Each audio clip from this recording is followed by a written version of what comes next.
Tudo bem, minhas nobres? Hoje nós estamos aqui para trabalhar com vocês um conteúdo bem bacana que chama-se Equilíbrio Químico. Então, nós finalizamos uma unidade que foi a questão do estudo das soluções e o preparo das soluções, que vocês vão utilizar muito na questão das aulas práticas, né? E agora a gente vai começar um outro conteúdo que vocês também vão aplicar na prática assim que a gente retornar para a sala de aula, tá bom? Então é o seguinte, ó, o nosso tema hoje é o tema equilíbrio químico, tá? Então vamos lá. Equilíbrio químico, ele é tratado como uma reação química reversível, tá? Como que eu observo que isso é uma reação química reversível? Quando a gente observar a equação química, nós vamos verificar que existem duas setinhas, que significa o caminho direto e nós temos também o caminho inverso da reação, ok? Então nós vamos ter o caminho direto e nós vamos ter o caminho inverso da reação. Nas reações químicas irreversíveis, aquela que a gente não consegue retornar mais para o estado inicial, como era antes, ela só tem uma setinha. Então a gente vai observar que só tem uma setinha, só tem um direcionamento. Mas a reação química, né, de equilíbrio químico, ela é reversível porque ela tem o sentido direto e inverso. Existem algumas reações químicas que na próxima aula eu vou trazer um exemplo para vocês práticos, para vocês observarem, que nós vamos notar macroscopicamente pela mudança de cor. Às vezes o experimento ele começa, por exemplo, em color e termina azul, ou ele começa azul e termina em color. O que aconteceu foi um equilíbrio químico e aí mudou, alterou a cor durante o processo da reação. Só que essa reação ela pode ser direta, como ela pode ser inversa, tá? Como que a gente vai observar então o equilíbrio químico? Nós vamos ter as equações químicas. Essas letras menores aqui, ó, minúsculas, elas significam o coeficiente estequiométrico. É o número que vem na frente da molécula. E essa letra maiúscula representa a molécula, tá? Essa equação aqui é uma equação hipotética, só para vocês visualizarem como ela funciona na prática, tá? Então, ó, vamos anotar os pontos. Equilíbrio químico, elas vão ser reações reversíveis. Então, eu vou conseguir retomar ela. O equilíbrio químico também, ele vai acontecer para constante de equilíbrio, ó, para constante de equilíbrio químico. Vocês têm que anotar o seguinte, ó. Vai entrar apenas o estado físico gasoso e aquoso. Se os elementos estiverem no estado líquido ou no estado sólido, ele não entra na constante de equilíbrio químico, ele não vai entrar na expressão de Kc, que a gente fala assim, que é a constante de equilíbrio químico. Então é o seguinte, ó, só vai entrar se estiver no estado gasoso. Observem que os elementos aqui, ó, da equação hipotética está sendo representado no estado gasoso, ou se ele estiver no estado aquoso, diluído, algo diluído em água, tá? Então é o seguinte, ó, equilíbrio químico, nós vamos trabalhar com reações reversíveis, nós vamos trabalhar com outra coisa que é constante do equilíbrio químico, e essa constante do equilíbrio químico, ela é dada por Kc. Então, constante do equilíbrio químico é dado pela unidade medida de Kc. Como que a gente escreve essa constante de equilíbrio químico? Vai ser sempre os produtos dividido pelos reagentes. Então, vamos lá. O meu produto aqui, ó, não é o C maiúsculo e o D maiúsculo? Então, vai ficar assim, ó.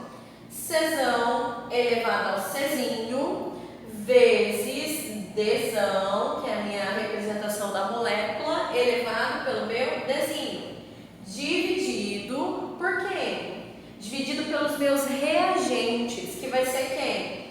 Azão elevado ao Azinho vezes Bzão elevado ao Bzinho, tá bom? Então é o seguinte, ó, toda vez que eu tiver uma constante de equilíbrio químico, eu vou pegar, vou colocar aqui, ó, Kc. Vai ser sempre quem? Produtos elevado ao seu coeficiente, vou colocar o P de produto, tá? É o seu coeficiente dividido por quem? Pelos seus reagentes elevados aos seus coeficientes. Então, equilíbrio químico são reações reversíveis que eu consigo ter tanto no caminho direto quanto no caminho inverso. Eu vou escrever o equilíbrio químico através do Kc, que é a constante de equilíbrio químico. Para mim escrever um Kc, primeiro eu tenho que olhar a equação química, verificar os coeficientes e as moléculas, e junto do coeficiente e as moléculas eu tenho que ficar ligado no estado físico da matéria. O estado físico da matéria aqui, ó, tem que estar gasoso ou aquoso. Se tiver no estado sólido ou no estado líquido, não vai entrar na expressão do Kc, não vai entrar aqui, ok? Então é o seguinte, ó, essa é a regrinha pra gente escrever a expressão do Kc. Vai ser sempre produto dividido pelo reagente. Então, eu vou pegar os produtos, se eu tiver um produto, vou colocar só um, elevado ao coeficiente estequiométrico. Se eu tiver um reagente, eu vou pegar aquele reagente e elevar o seu coeficiente estequiométrico. Lembrando, só vai entrar aqui se tiver no estado gasoso ou aquoso. Se tiver no estado sólido ou líquido, não entra. Então, se liga aí que eu vou passar um exemplo para vocês, tá bom? Agora, nós vamos colocar em prática a parte teórica, né? A introdução que eu fiz para vocês de equilíbrio químico. Então, observem.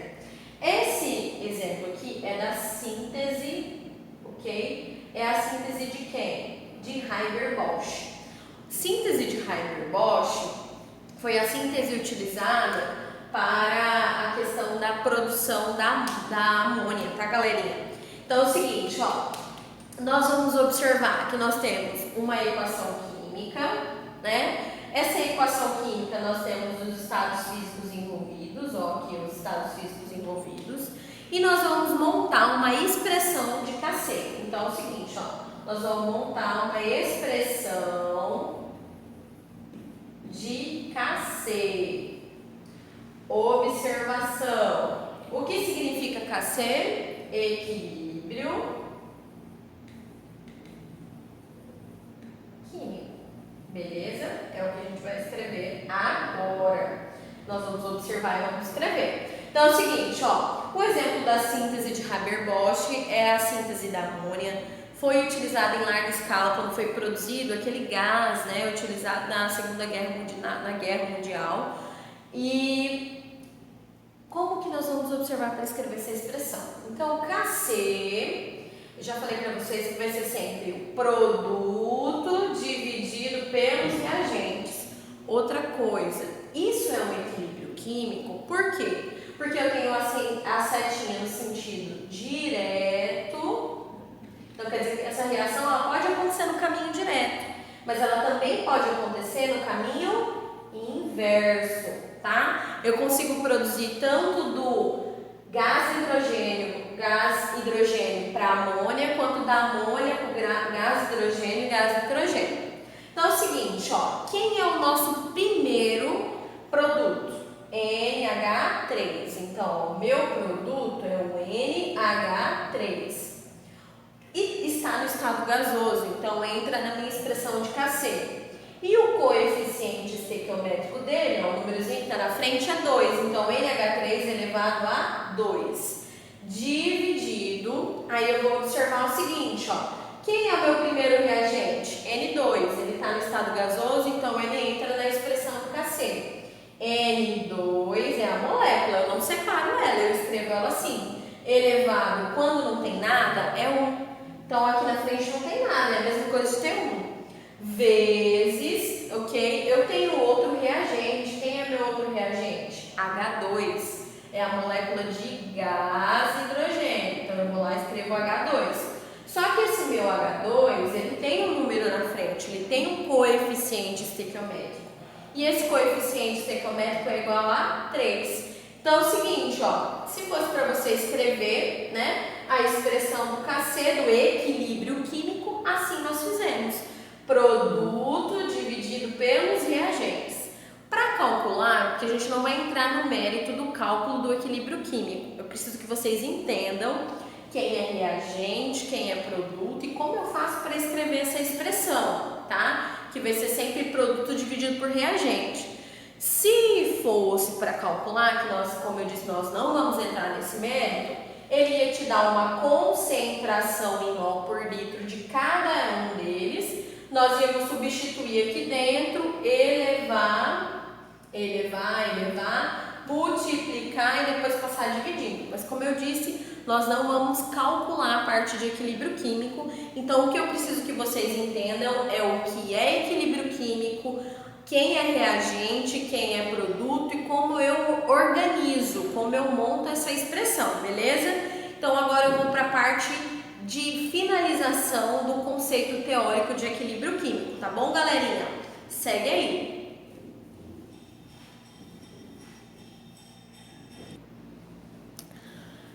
Então vamos agora finalizar, fechar a parte de equilíbrio químico, tá? Equilíbrio químico são reações reversíveis em que são expressas pela constante de equilíbrio químico, que é o Kc. E quando a gente vai escrever esse Kc, só entra no estado gasoso ou aquoso, não entra na expressão do Kc, nem estado líquido, né? E nem estado sólido. Ok, essa parte conceitual, belezinha, né? Como que vai funcionar? Como que funciona a dinâmica realmente nas reações químicas? Pensa comigo o seguinte, ó. Toda reação química, no início, eu vou começar explicando por essa daqui, ó. No início, o meu reagente é o azul, o meu produto é o vermelho, tá? No início de uma reação, eu tenho uma concentração maior de reagente, ó, o reagente tá aqui em cima. E do produto, eu não tenho nada formado ainda, tá no zero, tá? Mas o que vai acontecendo ao longo do tempo de uma reação química? Ao longo do tempo de uma reação química, o reagente vai sendo decomposto para ser formado o meu produto. Então vamos lá na dinâmica. O meu reagente tinha concentração maior, foi diminuindo para me formar o meu produto. O meu produto tinha concentração zero, não tinha nada formado. Ele foi aumentando ao longo do tempo até ser formado o produto. Então o que acontece? No momento em que essas duas curvas interceptam e esse valor, ó, ele fica paralelo, ele fica constante, a gente fala que houve um equilíbrio químico. Então, ó, aqui, ó, nesses dois momentos eles não continuaram constantes, então aqui houve um equilíbrio químico, tá? Equilibrou-se essa equação. Então, esse gráfico aqui eu vou ter a concentração das soluções versus o tempo dessa reação química, ok? Então, o equilíbrio químico aqui, né, que a gente chama de equilíbrio dinâmico, aconteceu quando o reagente diminuiu a sua concentração e manteve-se constante, o produto aumentou a sua concentração e manteve-se constante. Então, nós temos um equilíbrio. O que acontece quando eu olho a velocidade da reação? Porque eu tenho sempre uma dada velocidade em que as reações químicas acontecem e um tempo que isso vai acontecer, né? E isso também tem a ver com a concentração desses reagentes para ser formados os produtos. Então, vamos observar o seguinte, ó. O azulzinho mostra a velocidade direta e o vermelho, ele exemplifica a velocidade inversa. Velocidade direta é o caminho que sai do reagente para formar o produto. Velocidade inversa é que sai do produto para voltar para o reagente, tá? Então é o seguinte, ó. Na velocidade direta, ela era maior, foi diminuindo, certo? Até que a velocidade inversa, que era zero, era menor, foi aumentando e equiparou-se. Elas duas mantiveram-se constantes, mantiveram-se no mesmo patamar. Quando isso acontece, ó o equilíbrio químico aqui, ó, tá? Então, a velocidade direta era maior, foi diminuindo. A velocidade inversa era zero, foi aumentando. elas se mantiveram constantes em um mesmo patamar e então formou-se um equilíbrio químico, tá? Então, o que acontece? O equilíbrio químico, gente, esse é o conceito, é o que está escrito aqui, ó. Uma reação química atinge o seu estado de equilíbrio químico quando a sua velocidade direta é igual à velocidade inversa e as suas concentrações de reagente e produtos se igualam e permanecem constantes em uma dada temperatura. Então, em uma dada temperatura. Então, quando a velocidade direta é igual à velocidade inversa, quando a concentração do reagente e do produto estão constantes, então houve um equilíbrio químico a uma dada temperatura, beleza? Então essa é a parte introdutória. Eu preciso que vocês entendam essa parte conceitual para nós entrarmos no cálculo de constante de ionização, de equilíbrio iônico, de cálculo de pH. Então essa foi nossa parte de aula introdutória. Espero que vocês leiam o material de vocês, que vai ser enviado no AVA. Espero que vocês assistam às aulas e as dúvidas que vocês tiverem, estou à disposição. Um forte abraço e até a próxima aula.